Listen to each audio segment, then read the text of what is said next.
इनकलाब प्लेटफॉर्म पर बैठा था, आंखों में थकान और दिल में भारीपन लिए। सामने से गुजरती ट्रेनें जैसे उसे उसके अपने ही सवालों का जवाब दे रही थीं। जाना कहाँ है? गांव में उसका छोटा सा घर था। मिट्टी की खुशबू, पेड़ों की छांव और अपनों का साथ, सब कुछ था। मगर आमदनी नहीं थी। खेत सूखे पड़े थे, काम के मौके कम थे।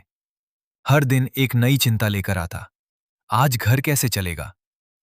इसी मजबूरी ने उसे शहर ला खड़ा किया था। शहर जहां रोशनी बहुत थी, मगर सुकून नहीं। ऊंची ऊंची इमारतों के बीच इनकलाब खुद को और छोटा महसूस करता। दिन भर मेहनत करता, ईंट ढोता, सीमेंट मिलाता, फिर भी जेब में उतना ही पैसा आता जितना सिर्फ जिंदा रहने के लिए काफी हो। एक शाम काम से लौटते वक्त उसने देखा, सड़क किनारे एक बच्चा हंस रहा था, बिना किसी चिंता के।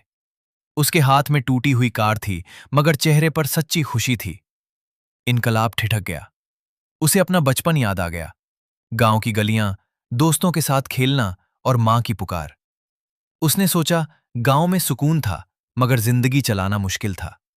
शहर में जिंदगी चल रही है, मगर सुकून कहीं खो गया है। दोनों जगह कुछ है और कुछ नहीं। रात को वो अपने छोटे से कमरे में लेटा, छत को ताकते हुए। मन में एक अजीब सी जद्दोजहद चल रही थी।